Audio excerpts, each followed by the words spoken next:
Good afternoon.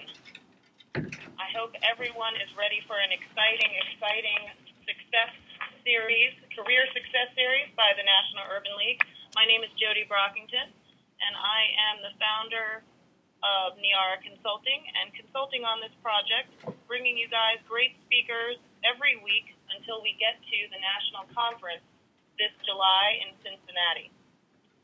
So far, you guys have had some great speakers, and we even had a live job fair. And today we're bringing you the most infamous Aisha Taylor. Aisha and I met here in New York at the New York Urban League Young Professionals. I was the founding president of the New York Urban League Young Professional chapter, and she came on a few years after me, and luckily we've had some time to cross paths. In front of you, you will see her bio, and you're on her website now. We will allow you to look at her full bio, but I just want to let you know that she is an expert in her field. I actually refer my clients that I coach for networking and career success to Aisha to get their resumes updated, refreshed, renewed, and ready to really get the job that they want. Today you will hear tips from her about the 5 most overused phrases on resumes. There's things that become outdated, just like a website, a smartphone, your laptop, and these days you need to be the freshest thing for anyone to want to call you back. If you want your resume fixed, Aisha Taylor at TaylorMade is the place to go for professional career consulting and specifically for resume writing. Aisha, we welcome you today.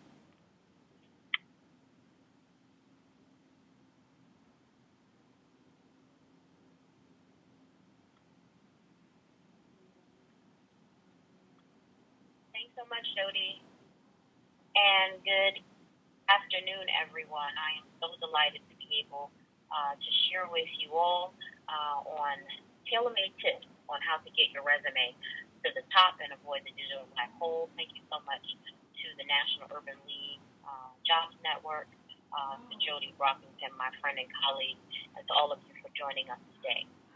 We are going to embark upon an exciting conversation, and I look forward to hearing from you, answering some of your questions, and providing some very helpful, what I believe will be helpful information as we all seek to pursue our career goals. I always like to start off with this quote, which I think is funny but so true at the same time.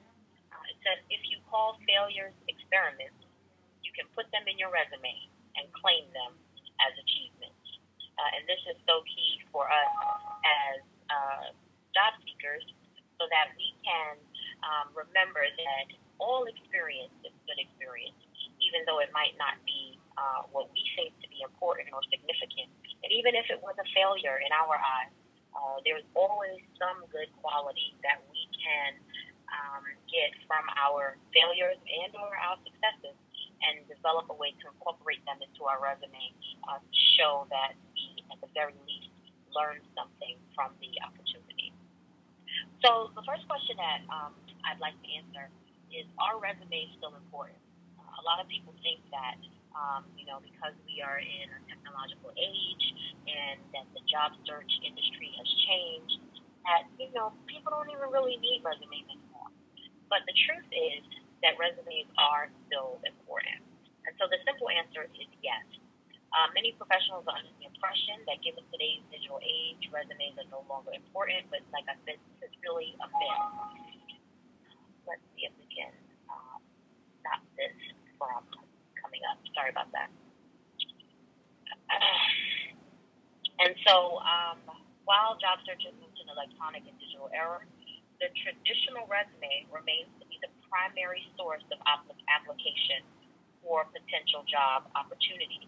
And when I say traditional, I mean the standard resume in a Word or PDF document that highlights and showcases one's experience, education, and accomplishments. This is still the standard for applying for jobs. There are other types of resumes that have emerged, such as video resumes and things like that, but the standard across the board still continues to be the traditional resume. We really have to begin to change the way we think about resumes. Our resume is our personal marketing tool. It's not just a summary of our work experience and education, but it is our own advertisement, our own commercial. Think of it as your infomercial on what makes you the best candidate for the position. And so I'd like to start right out by dispelling any myths about whether or not resumes are still important, because indeed they are.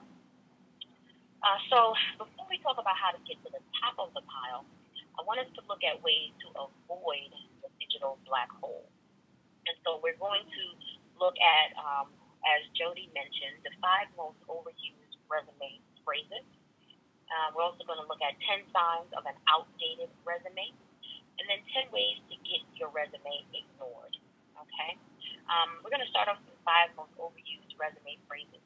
And this is actually a piece that I worked on with Jody for blackenterprise.com. If you Google it online, you can easily find the actual article that was posted, and I'm sure we can share the link with you later. But this was a very popular piece of Black Enterprise that Jody and I have worked on together to really help people get away from some of those commonly used phrases that really aren't effective. And so if your resume has some of these, you may want to think about better ways to demonstrate and describe exactly what you want to describe. The first one is team player. This phrase is used far too often, and the reality is that everybody wants a team player, but everybody isn't one. And rather than saying that you're a team player, it's better to demonstrate how you've been a team player rather than just saying that you are one. Let me repeat that. It's better to demonstrate how you have been a team player on your resume rather than just saying that you are a team player. That's how you'll stand out in the crowd of thousands of resumes that say team player. This can also be misleading because it can suggest to some that you are a follower rather than a leader. And so instead of saying team player, you can consider these phrases. Something like played various roles, worked with multiple departments, functioned effectively within a team. These are more descriptive phrases that will give employers a better idea of exactly how you are a team player rather than just saying that you are one. The next one is extensive experience.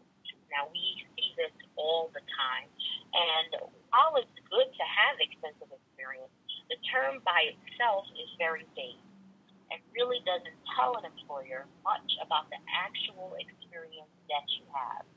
And so if you are going to use the phrase extensive experience, it should be followed by details on exactly what type of experience you have and why you would consider it to be extensive. For example, one might say 5 years of progressive experience in project management. Now what you've done is given a specific number of years describing the exact area that your experience is in, and also stated that this experience has been progressive.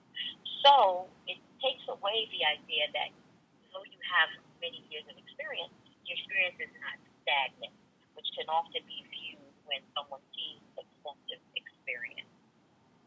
Number 3 is multitasker. This is a commonly used phrase that many people have on their resume. But the fact that you can surf the web while talking on the phone doesn't make you a multitasker. Actually, multitasking isn't necessarily a good trait if it's not done effectively. And multitasking can sometimes lead employers to believe that you aren't detail-oriented or that you don't pay enough attention to detail.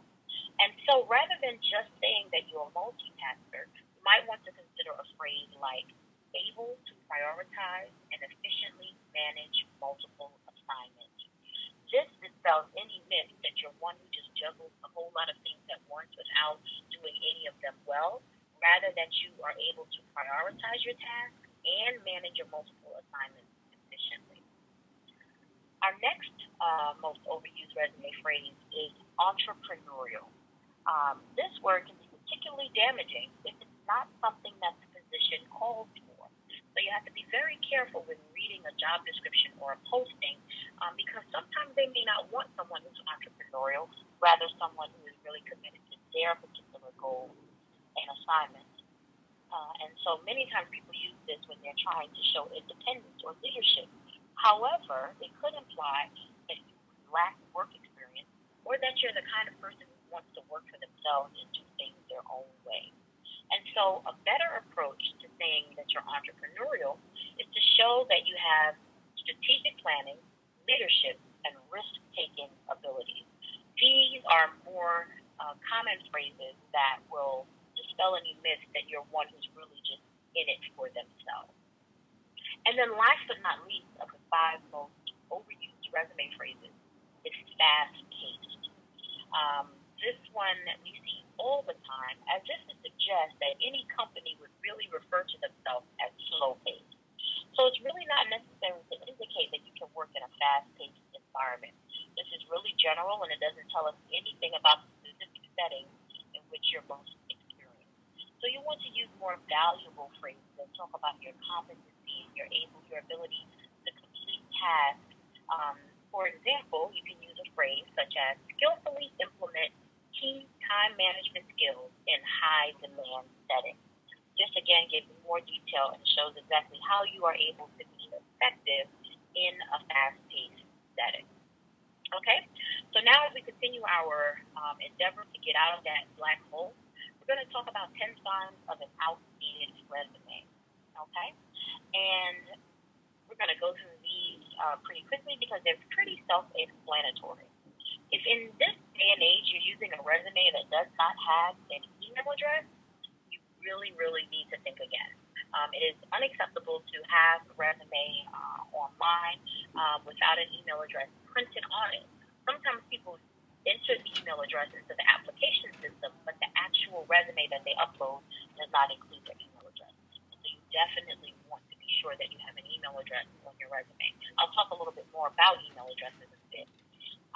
Next, the use of objectives.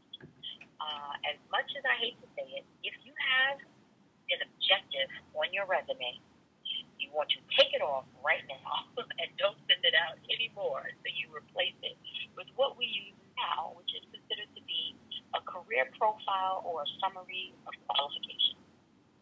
The objective, when it was common and popular about 10 years plus ago, was a very brief statement at the beginning of the resume that gave employees an idea of the type of job you were seeking. So, for example, it might say something like, seeking a full-time career opportunity that allows me to grow professionally. Well, what has happened in the job search industry is that we moved away from objectives, which say, I need you, and we've moved more towards career profile or summary of qualifications, which say, you need me. And so what this does is shift the focus of the resume, and rather than begging or pleading for someone to hire you, it's putting you in a more bold position and saying, this is what I have to offer, this is what I bring to the table, and this is why you should hire me. So objectives really are outdated, and we don't use them anymore. Next is a lifelong history. Your resume really should not have every job you've ever had in your entire life unless you are an entry-level professional. The standard time frame for a resume is 10 years work experience, and I use that word standard with some caution because there are exceptions to every rule, and those exceptions do come up often depending on the person's particular situation. But if you have 20, 30 years worth of experience on your resume, then you really are dating yourself and you want to cut it down to that.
Next up is a title. There are some people who are still including titles at the top of their resume. For example, resume of Mary Jones. This really is not necessary. If your resume is written properly, they'll be able to tell that it's a resume. So you really don't need to include a title like that. Rather, you can just include your first and last name. Okay. Next up is personal info. Job seekers really should not include anything like grade, age, marital status. This actually used to be done in resumes quite some time ago. And actually now it's become an issue because HR departments aren't able to accept them if they have this type of identifying information on them. And so you don't want to disqualify yourself by including any unnecessary information. Another sign of an outdated resume is old technology. So if you're still including the fact that you know DOS or how to use a fax machine or a typewriter or any type of software that is outdated, even if you put Microsoft 2000, you don't want to include any outdated technology on your resume. If you don't have the more current technology, then you just want to leave it off. But you definitely don't want to include anything that is no longer relevant. Last but not least, two more to go, resume paper. Now, this really is for those who are still, using paper resumes, which you do need on occasion if you made it to the interview. It really isn't necessary to use resume paper anymore. And so if you have any, you can, get rid of it or use it for your kids' projects, but it really isn't necessary to include resume paper. And then lastly, you really don't want to cram everything onto one page. Now, one of the most commonly asked resume questions is, how long should a resume be? Does a resume have to be one page?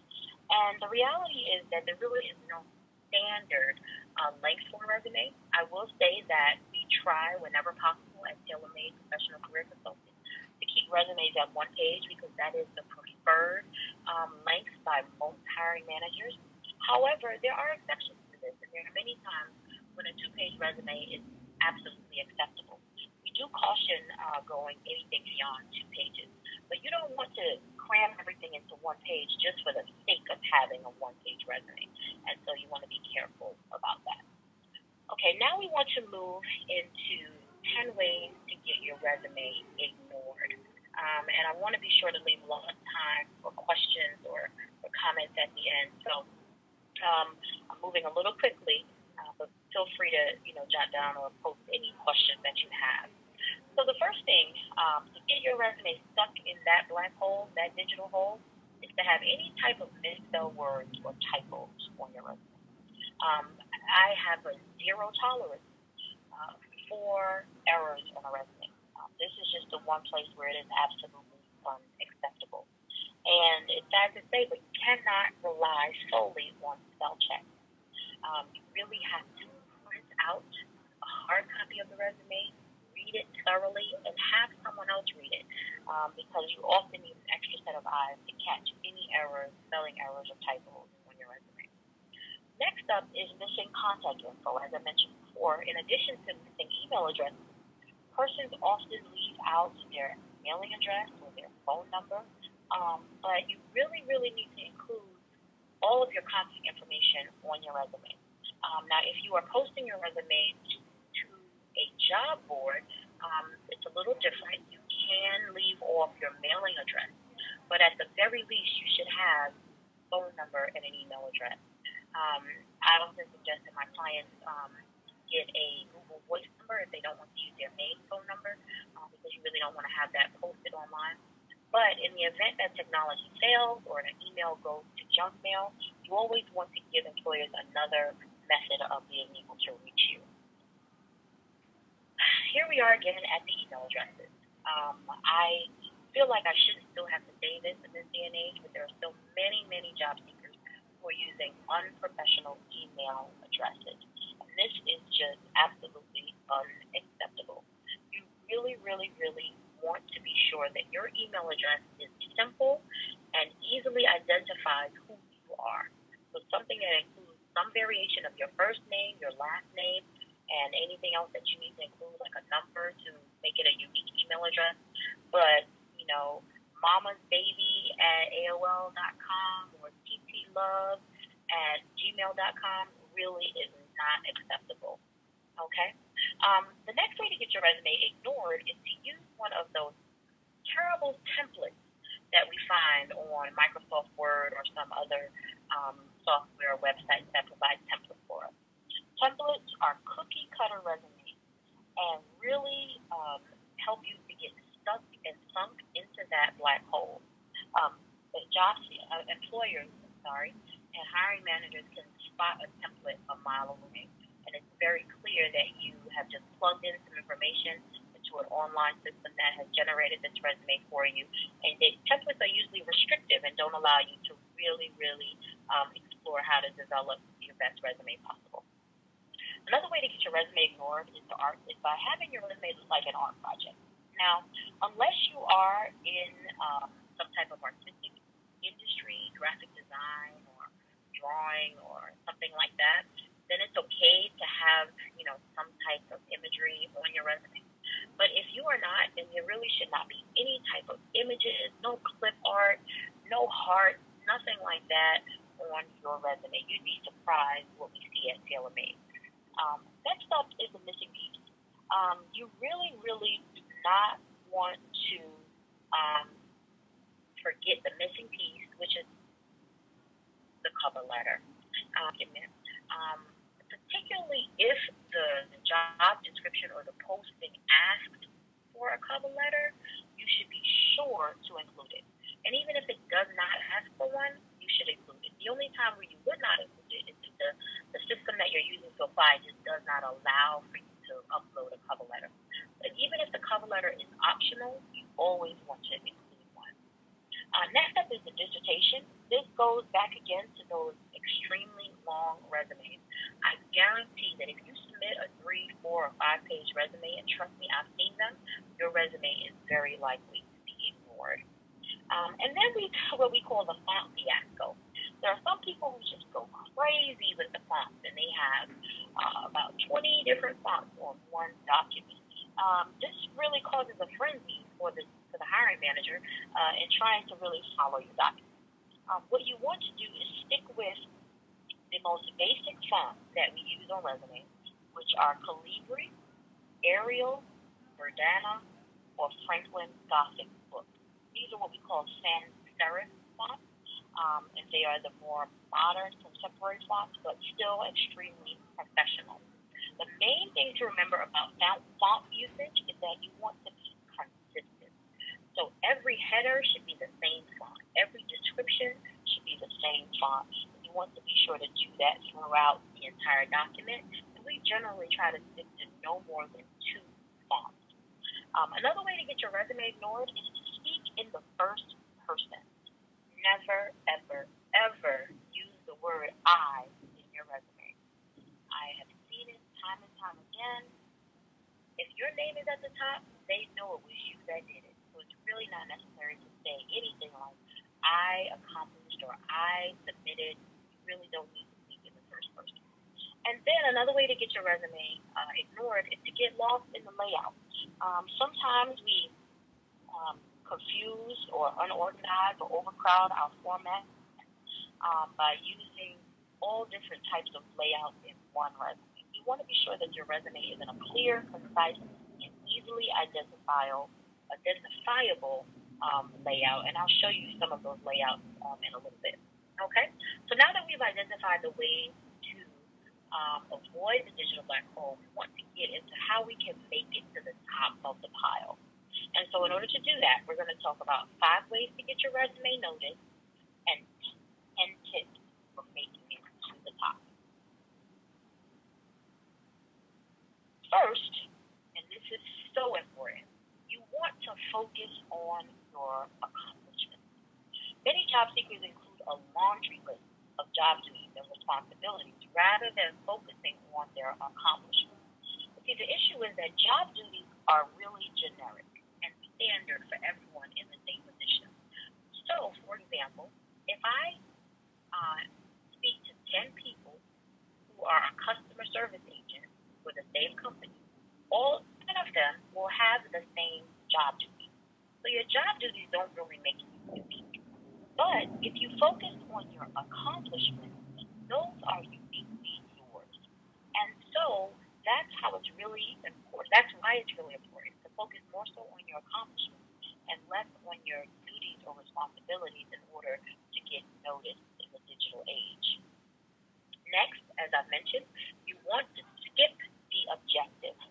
As I stated, objectives are outdated and rarely used in today's professional resume writing.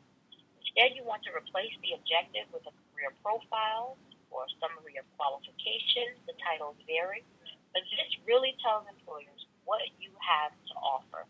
The career profile should be concise, yet contain quality, detailed information that indicates what you bring to the table. And I'll show you some examples of career profiles in a bit. Next, always remember that less is more. Now, that doesn't mean that you should be very brief and not give detail and not tell employers how much you've accomplished. But it means that you really should not overcrowd your resume or make it one that is hard to read. You want to make good use of white space and always be sure to have a layout that is reader friendly. And again, I'll show you some examples of this in a bit. Next, you want to remember your keywords. In other words are key. In this digital age, all employers are seeking employees using keyword searches. And so if your resume does not include those keywords that employers are looking for, you will be looked over every time. And so what you want to do is become familiar with the keywords that are pertinent to your particular industry or profession and be sure that they have been included in your resume. Another way to do this is to thoroughly review the job description and see what keywords are included and be sure that they are reflected in your resume. Be very careful about the words that you choose and be sure that they are the keywords that will get you pulled up in a search. And then last but not least, in order to get your resume noticed, as I mentioned before, you want to have a crafty cover letter. The cover letter should be specific to the job that you are applying for. Now, does this mean that you have to completely rewrite your cover letter every single time? No. But you should make the necessary adjustments and tweaks to your cover letter so that it is specific to the position that you are applying for. A cover letter, again, is really an important tool because this is your opportunity to say the things that you aren't able to say on your resume. For example, oftentimes at TaylorMade, we work with professionals who are returning to work after either an illness or being a stay-at-home mom. These things can't really be described or explained in your resume, but you can easily explain your desire to return to work after any circumstance in your cover letter. Okay? Now we want to go through 10 tips for making it to the top of the pile. Okay? Again, we want to start with an attractive layout. Okay? Be sure that your section headers are bold and easy to identify. Be sure that you have used consistency across the board so that your dates are the same format and font, your descriptions are the same format and font, and also do not use any color in your resume. It's okay to be creative, but not inappropriate. So you want to be sure that you have a layout that is both attractive yet professional. Okay? Another way to have your resume make it to the top of the file is the use of justified text alignment. Many people sometimes still use left aligned for their resumes, or I even see a lot of center alignment. But for the most part, you want to have justified text, which gives an easier read and a more professional look. We want to talk a little bit more about font. Again, it's very important that you use the professional font such as Arial, Calibri, or Verdana. We actually stay away from Times New Roman as it is an older style font and has a more traditional look. It takes up more space actually. It's okay to use Times New Roman, but it is not the preferred font by many resume writers today. Okay. Okay. Also, you want to diversify your verbs. It's very important that you describe your duties and your accomplishments using adjectives that are appropriate. So rather than just saying measured results, you might say effectively measured results or efficiently measured results. You always want to use some type of adjective in your description, which really gives a better idea of how well you were able to do that particular task. Also, as I mentioned, to make it to the top, you want to have a customized cover letter. Your cover letter really should be specific. You should address the particular company and organization. Also, be sure to list the specific title and position for which you are applying in the cover letter. Okay? Always remember there is power in proofreading, and you cannot rely solely on spell check, but you really have to get in the habit of printing out a hard copy of the resume and proofreading it, and also having another person look at it, someone who reads well and writes well, to be sure that you have met that zero tolerance for typos or misspelling. Another way to make it to the top of the pile is to eliminate anything that will age you. So, if you received your degree over 25 years ago, it's really not necessary to include the year that you received the degree. Also, if you include any type of old software, as I mentioned, you want to eliminate that as well. You also want to be sure that you're not including anything that shows that you have become stagnant in your profession or your career. And so it's also important to stay current and up to date by taking training and certifications that will allow you to remain knowledgeable. Okay? In the digital age, it's also important on your resume that you deactivate any links. This becomes problematic when using the uploaded software because oftentimes the link will not sync well with the software. And so if you have your email address or a website, you want to be sure to just right-click and deactivate that link when you submit it. Okay? Also, you want to be consistent. So this goes across the board, not just for font, but in anything else on your resume. So, for example, the way that you write dates. So if you write January 2000 to May 2010, then the next position should say May 2010 to present. You don't want to use to in one instance and then use a hyphen or a dash in the other. Okay? If you have the date on the right side for one, then you want to be sure that the date is on the right side for all of the positions. You just want to be consistent across the board on your resume. Okay? And then last but not least, you want to focus on accomplishments, not tasks. As I mentioned before, this is so important. This is really, besides keywords, if I had to identify the top two things to make it to the top of the pile, number one is to incorporate keywords, and number two is to be sure that your resume doesn't just list a whole bunch of duties and responsibilities, but focuses on your accomplishments. So, for this last part, before we get to questions, we're going to look at some resume styles to avoid and then some that you want to consider. Okay? So here we have a sample resume, and this really is a template. As you can see here, it looks like a template. It looks like information was just plugged in. It's very standard. This resume does not include a profile or summary of qualifications, which is extremely important because it doesn't tell me anything about the professional. I have no idea what they're seeking, what they're interested in doing, what they bring to the table. Okay? This person also has used no adjectives. So, for example, they have here prepare financial and tax reports. Okay, did you skillfully prepare those financial reports? Did you accurately prepare them? And so they're really selling themselves short. Additionally, they have little to no detail. So they haven't told me much about what they did at their various positions. For example, at this company, they were there from 1986 to 1990, but they only listed two things. I'm pretty sure they did a lot more than that in that time frame. Okay? Also here, you see they use the word responsible for. Never use those words on your resume. we understand it is assumed that because you had that position, you were responsible for whatever task or description you include. So it's really unnecessary to say responsible for X, Y, Z. And then also here you see they have that references section that I mentioned, where they say references available upon request. This really just isn't a necessary part of resumes anymore. Here's another style to avoid. First and foremost, this person has included a photo on their resume.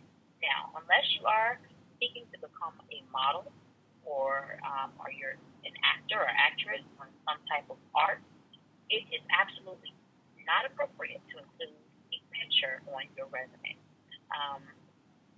It's different if you're on some type of site that asks you to upload a picture, for example, LinkedIn, but on the actual document itself, you really should not include a photo.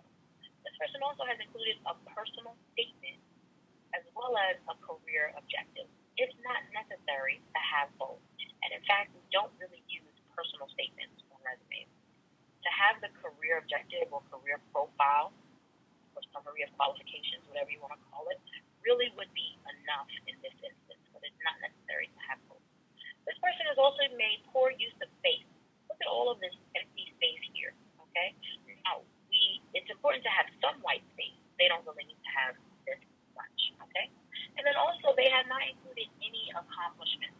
So all they have done is to list a couple of job duties: conduct monthly inventory, calculate and transmit weekly sales, but haven't really told us what their accomplishments have been. Okay. Now, here's another resume style. The first problem with this resume style is that it's way too cramped. All of these sections are so tightly together that you really can't tell where one section ends and one section begins. Okay. They also have included some repetitive information, and this is another thing that you want to avoid. So, for example, they say here in the profile that they have a graduate degree in fine arts from the California Institute of Art. But then, here in the education section, they also mention the Bachelor of Fine Arts and the Graduate Master of Fine Arts. So it's really not necessary to list the education twice. They also have not included any adjectives, little to no detail, design, properties, and scenic effects. Okay, that doesn't really tell me much. And again, they have not included any accomplishments on their resume. This resume style has a few errors. First and foremost, it includes an objective to secure a challenging and responsible position. We know you want a position. Tell us about you. Okay. Then they have not included any profile, career profile, summary of qualifications. They haven't used any adjectives to describe.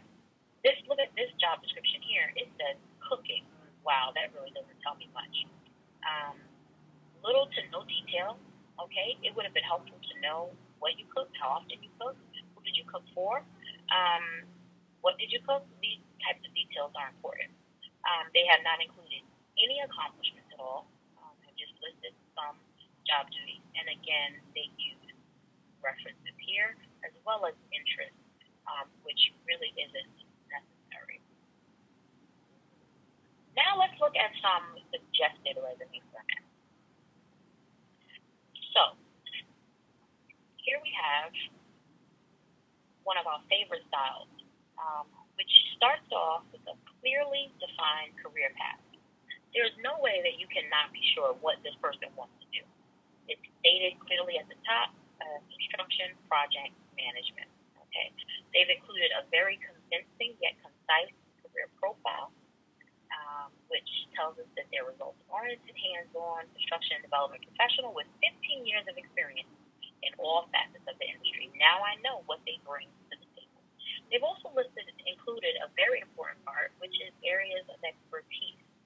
And the areas of expertise are important because, number one, they give you a great breeding ground for keywords, but then also they provide a quick snapshot of what you bring to the table. Okay. Now here, as you can see, in addition to the job description in this section, they have included key projects and selected accomplishments. This is so important because what it does is it shows the employer not only what your job duties were, but what the results of your job duties were, what you were able to accomplish, what impact you had while in that position.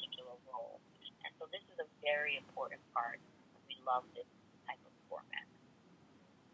Here's another format, which is similar. It starts off again with a clearly defined career path. This person is in operations management, no question about it. They have, again, allowed for many keywords, strategic planning, staff development, process improvement. Okay? And then they have a concise and clear profile, and then include some more areas of expertise.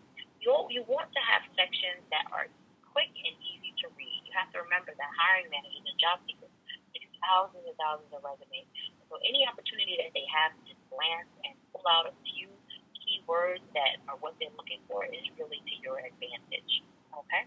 And then here again, we have, well, they've given the job description, but then in addition to that, they've included selected contributions and or accomplishments that show what impact they made. And remember, you don't just want to give information, but you want to qualify or quantify it. So they include, for example, that they effectively oversaw a diverse team managing $5 million in equipment. Numbers are always helpful. Okay. Here's another format that we like. It starts off again with a clearly defined career path. This time it's included in the profile. So we see here that this person is a financial professional. Okay. And this section here gives us their areas of expertise. So, for example, financial analysis, communication and presentation, and computers and administration. Okay? And then also, they have included accomplishments again with their detailed job description.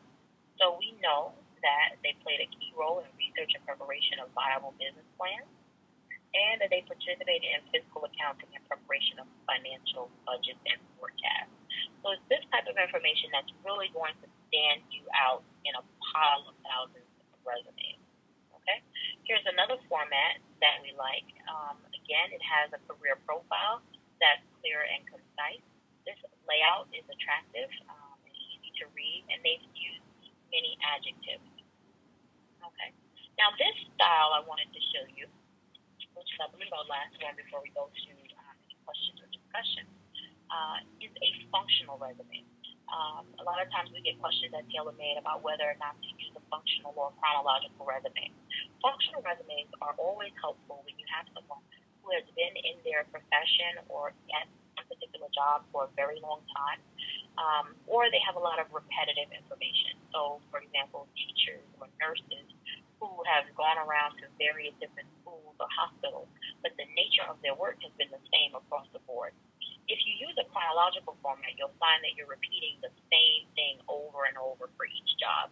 However, with the functional resume, it allows you to highlight what the core competencies or skills are, and then just list the employers. So this format is excellent. It starts off with a clear and concise and convincing profile. List their key strengths. Again, excellent place to use keywords. Gives an employment history here. And then also the core competency. This layout is extremely attractive, and they've also used many adjectives. And so these are the examples that I have for you based on what we discussed on how to avoid the digital black hole and get your resume to the top of the pile. I'm going to turn it back over to Jody now, who will walk us through any questions or comments that we have. Aisha, I still learn stuff even though I coach on some of the similar things that you discussed today, but they continue to come up, so thank you very much. For one question I do want to answer for everyone on the line is those of you who listened in today, we will provide the presentation in about 5 business days to process it through so you can see the presentation you saw today plus hear the discussion, so it'll be audio and video. We will send you out all a link for everyone who RSVP'd. So I had that question, you had that question quite a bit, so I gather this information is valuable. Let me start with a couple of questions for you that came in, Aisha. One came from, not really sure, Mr. Robinson or Ms. Robinson. Just the idea of most recruiters say objectives are obsolete. So if so, can you repeat what you said to replace them with? Absolutely. You want to replace your objective with what we call a career profile or a summary of qualifications. This is usually a quick snapshot of your experience and what skills you bring to the table. It's usually about 4 or 5 sentences and gives employers a quick overview of what you bring to this particular role. So, for example, you may use something like, highly skilled professional possessing 15 years experience in education, able to manage, diverse classroom settings, et cetera, et cetera. And so, again, the objective came from a standpoint of, I need you, please hire me.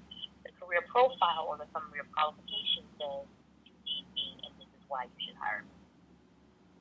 Okay, the next question we got a few of. I'm going to combine a few and answer. Hopefully, you can answer in one.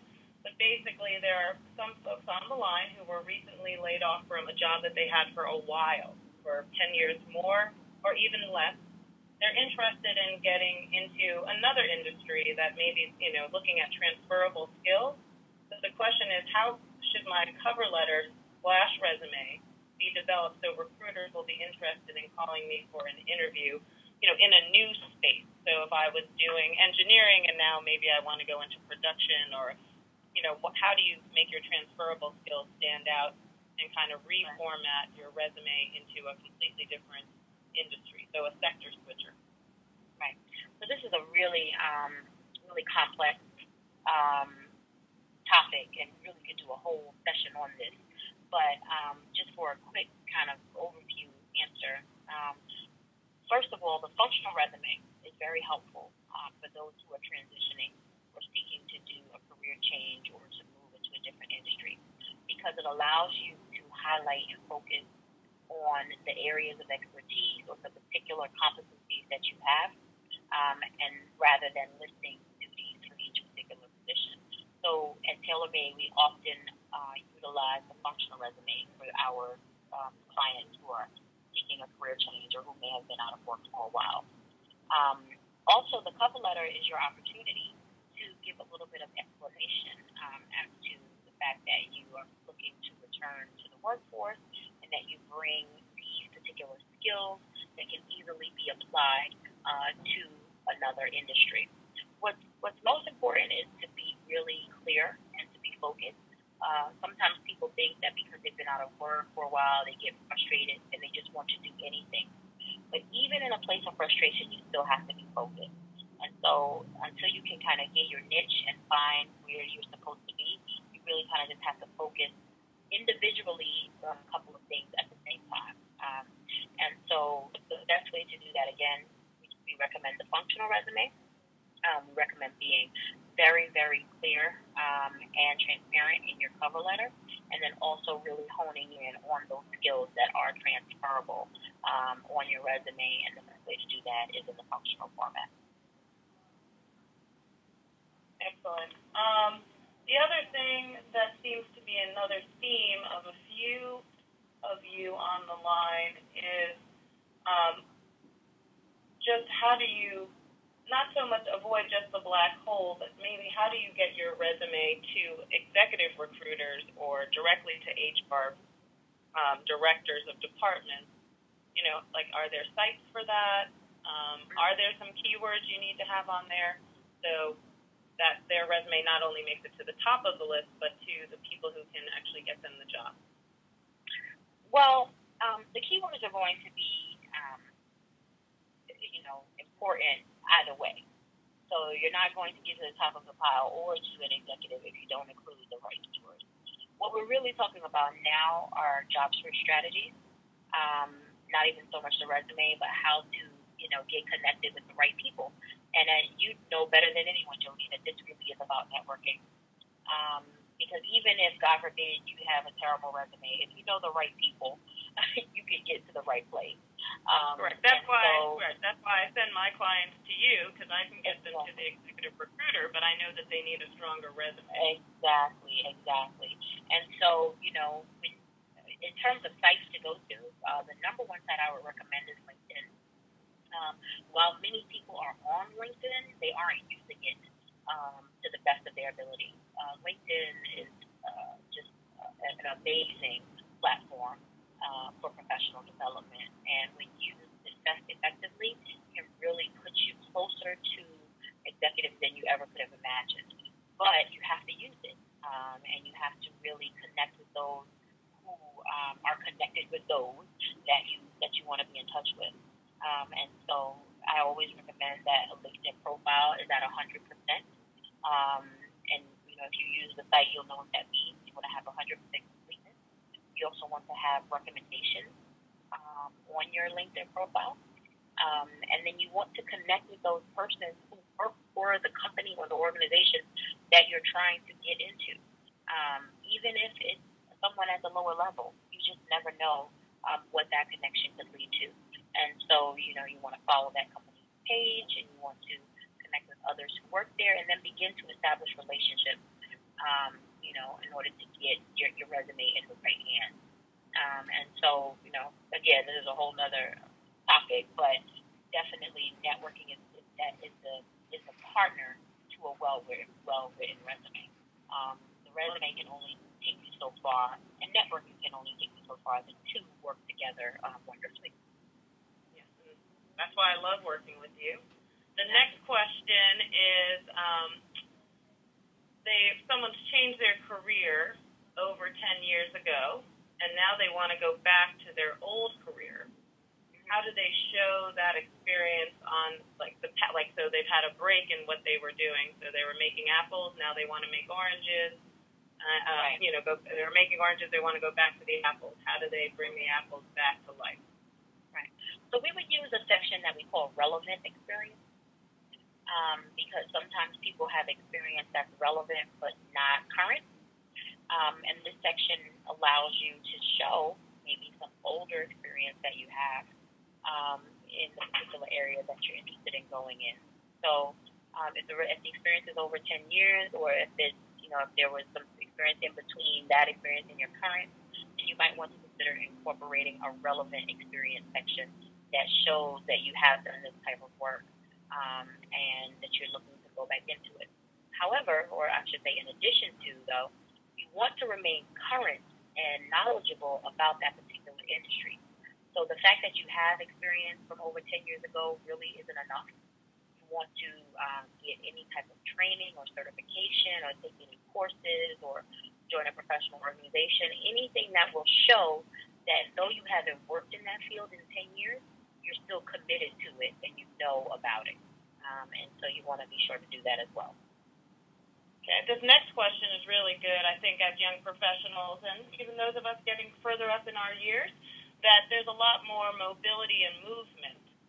A couple of the questions kind of speak to how do you inform or let people know that you are open to moving and travel, in addition to people who recently moved to a new city.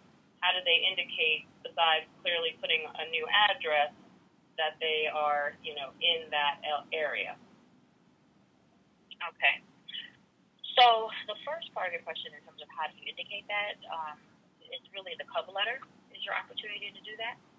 So you would include, something along the lines of, as I seek to relocate, or as I consider new geographic locations, I'm excited about this particular opportunity, et cetera, et cetera. And so your cover letter that's why, again, the cover letter is so important, and I mentioned it so many times, because that's the space that you have to give explanations in these types of situations. So you would use the cover letter as your opportunity to show that you're interested or willing to relocate. And then on the resume, if you have a current address as well as a local address, so if you have an address that you can use in the location where you either are going or planning to go, then it's helpful to include that as well, so that they show that you do have some type of attachment or connection to the new location, and you aren't just becoming completely brand new with no knowledge of the area.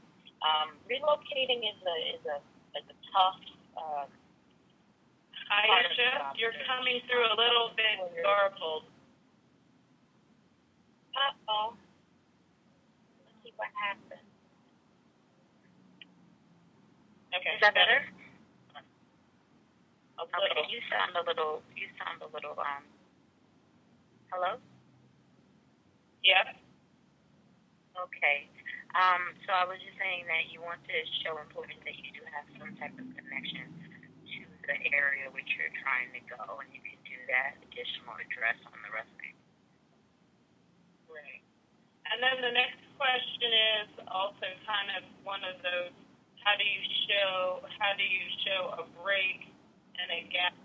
Someone was working as an adjunct professor, and it was contingent upon like a federal grant. The grant ran out, therefore the job ended, and the person's been unable to kind of get an adjunct faculty member at any other university. So as she applies for additional work because she does want to stay in that field.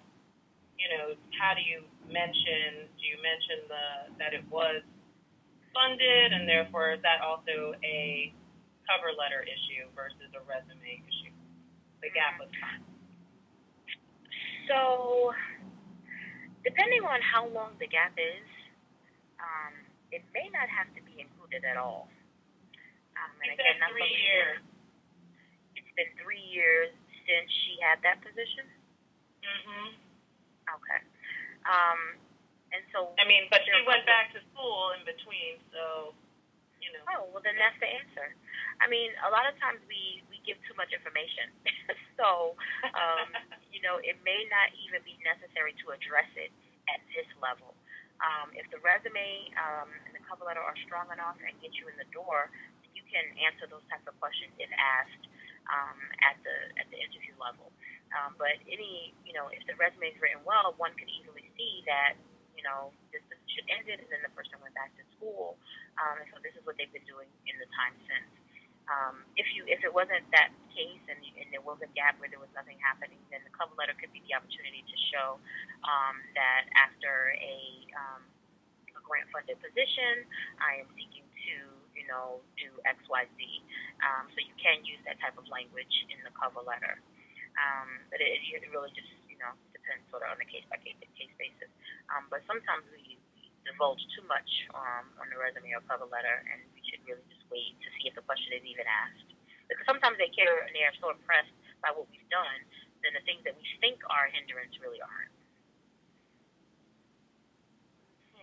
Okay. Another piece I would just add in terms of gaps in employment, which we tell a lot of our clients, particularly with this economy where so many people have been unemployed for a few years now, is that even though you're not working, you still should be doing something. So if you don't have a job, you should be volunteering, you should be taking a free class, you should be doing something that we can put on your resume to show that you haven't remained stagnant while you've been unemployed, but that you've continued to sharpen your skills and refresh your education and maintain your knowledge of the industry. And you'd be surprised how many people get great results with that, because employers like to see that you haven't just been sitting around doing nothing, I should say. Right, that rolls nicely into the next question. How do you kind of explain or leverage spec work or maybe a short stint of temp work or even some consulting for a company that ended up not hiring you full-time? How can you use that in your career portfolio or let it shine through your resume? So if you have a lot of temp work or several consulting jobs, things that don't last long, again, we recommend the functional format because it's easier to display why you have moved around so much. You don't want to ever give the impression that you are uncommitted or that you aren't dependable or reliable. No one wants to put a whole lot of effort into training someone who's just going to leave in 6 months to a year. But if your resume is written in a format that shows that you've had many consulting opportunities or freelance or temp work, and then really focus more so on your skills, your areas of expertise, and your accomplishments, and then just at the end briefly list what those different assignments have been, it'll look better to the hiring manager. So for our last question, because this will happen to us all no matter how old we are now, she said that you had mentioned to eliminate anything that will age you. Your example seemed focused on, the dating or date time and dating yourself as skilled older, just mentioning that you might know a Microsoft suite and now you need to know, social media. Do these things also suggest that the applicant is less experienced or less established if you are younger? So how does it work for someone who's younger who needs to show more skills or, is accomplished versus the person who's just older? So just ageism all the way around is the kind of generic question, because we got a few of those, of, what works against you as you get older and what works against you when you're younger and less experienced. And I think that's a great way to close. Yeah, so the younger people don't really have that same problem. What they want to do is get as much information as possible, as much under their belt as possible. So, I don't expect the entry level or even mid entry level professional to include that they know DOS systems, but it's perfectly fine for them to include that they know Microsoft Office and social media platforms and things like that, because that means that they're current. And because they may not have as much experience, they want to substantiate that with the different types of knowledge or skills that they have. So it can really work in their advantage by including and incorporating as much as they possibly can as it relates to skills or systems or things that will show that they have made accomplishments. Even when it comes to the dates for degrees, if you're a recent graduate, I want to know that, because then I know not to expect you to have 20 years of experience. But if you just graduated in 2013 and you don't put the year, and I see that you only have 1 year of experience, now I'm wondering, well, what have you been doing with your life? So if you are a recent grad, you should include the year that you graduated, because now it makes sense to me why you only have 1 or 2 years experience. Okay? Gotcha. And then for the older professionals, again, it's really a matter of staying current. So you want to include any type of software or knowledge or programs or database or anything that is current. But anything that is outdated, that's not really used anymore, you don't want to include. And then if you have any dates for degrees or certifications that were from 1970, 1980, even 1990, you don't necessarily have to include the date. You can include the fact that you have that certification or you have that knowledge, but you don't have to put the date. It's really just a visual thing, and you don't want to give anybody an opportunity to discredit you. Well, last but not least, there were plenty of folks that are interested in getting back in touch with you to have for you to have a look at their resume and maybe some new clients for you. And that information will be included in the link. And as you can see on the screen in front of you, her contact information is there. I do not know the specifics of all of her pricing and costs. I do make referrals, so I know she is definitely cost effective and definitely in the range that you guys can afford. And definitely take the time once we will send out a survey in addition to the link to this presentation for you to go through. I would recommend that you reach out to Aisha and her team at TaylorMade. They are all wonderful and are making changes in people's lives for them to get the jobs that they need. Thank you very much, Aisha, and we look forward to having you guys back next week. So look for the email for our next guest speaker, Mr. Jim Stroud. He is amazing. And after that, we will have William, come from the head of diversity hiring at Major League Baseball, speaking to how to work in sports and diversity hiring across all career networks, but specifically in sports. And there's an upcoming diversity job seeker fair in New York on April 14th and 15th, which is being run. It's a pay for, but you will be matched with specific, all of the Major League Baseball houses have their own hiring, but you would be matched with them, so you pay a fee in order to make sure that you get matched with a place where your skill set, if you're into marketing or IT, gets matched specifically with the Major League Baseball house that is looking for those people in those areas. So we welcome you to come back. We welcome you to definitely contact Aisha and TaylorMade, and look forward to seeing you and hearing from you next week. Thank you very much. Aisha, thank you. Thanks, everyone. Thanks, Jody.